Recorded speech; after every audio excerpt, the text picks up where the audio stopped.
military career spent assuring for our country's national security and way of life, I can't help but look back on how much our lives have changed and progressed in the quick 30 years that I've been in. In 1984, the minimum wage was $1.60 an hour. A new car was $6,000, and a gallon of gas was $1.10. U.S. population was barely 230 million, and our Navy at the time was going to be 600 ships under the Reagan Navy. Computers were large machines that took up entire rooms and played absolutely no significance in our day-to-day lives. And the telephone was this magical little plastic apparatus mounted on the kitchen family wall where you'd have to take turns to get off the phone so others could use it. The method of communication from one's family to the ship, to the deployed, was the old-fashioned handwritten letter. It was mailed to the aircraft carrier in our case, and it might have taken up to 30 days to get a piece of mail. It was not uncommon to receive your letter completely out of sequence, and it might have even gotten lost altogether. And when you did receive it, it was fairly dated information. I would have never dreamed that the F-14 that my brother and I flew for years would be retired long before I did. And today our sailors and Marines get their email and they get the Skype. I actually finished my career flying the latest generation of the Super Hornet, the F-18, and I'm sure that aircraft will be flying for years and years into our future, taking care of our national security interests. So while technology has changed our lives and our way of doing business in the Navy, the one constant that remains unchanged is the most important aspect of our Navy, and that is the people.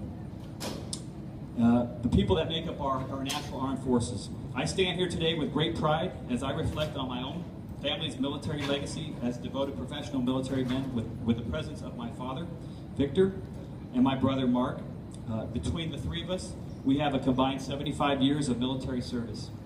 I would like to thank my father, Victor, for providing me and my brother with a sense of service. He was a perfect role model. He gave us the motivation to follow his lead as a professional military officer. He was a great role model during our nation's ugliest time. He served in Vietnam, a time when our honorable young men fought bravely and died, sacrificed, and those lucky enough to return home were greeted by an ungrateful nation whose many citizens had only disdain for these men's sacrifices. Today, I'm happy to report that they are regarded as heroes, as they rightly should be, but they weren't back then. Americans are grateful to today's armed forces, so in that regard, we have made considerable progress. Another important role model to me is my older brother, Mark, who I followed into the Navy just a few short months after he joined in 1984. Not many brothers can say they got to flown Navy fighter aircraft together, and I don't mean at the same, but in the actual same aircraft we've flown together in the F-18 and the F-14. And we did it on more than one occasion. And if you want to buy me a drink afterwards, I can tell you the most memorable flight we've ever had together. It was quite a story. He and his family have endured the same sacrifices, and I wish to acknowledge his decades of service here today as well. I would like to thank my mother, who is for supporting all of us through extended deployments to combat zones, taking on the role of both parents while my father served in Vietnam for years and multiple deployments, and for supporting her sons as we pursued serving our country through multiple deployments as well.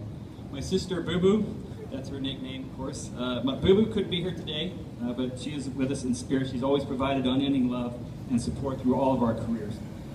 Finally, my own family, my daughter, Victoria, we just dropped off last week in college, so she can't be here with us today. My son, Nick, who is here. It's not always easiest to be the son and daughter of a career officer. It means a lot of separations. I've missed more than one Christmas and more than one birthday. Life was full of pack-ups and moves and changing schools, leaving friends, and having to find new ones, having to prove yourself over and over again. I thank them for being the perfect kids that made my life and their mothers worth living.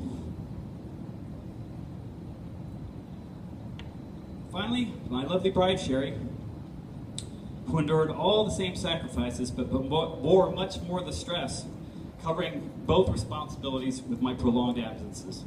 The years I spent out at sea. She bought and sold our houses.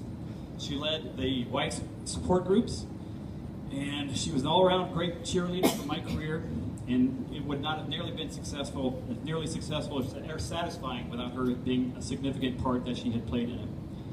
All of these duties are common amongst Navy wives and Marine Corps wives, especially senior officer wives. And what I'll remember most of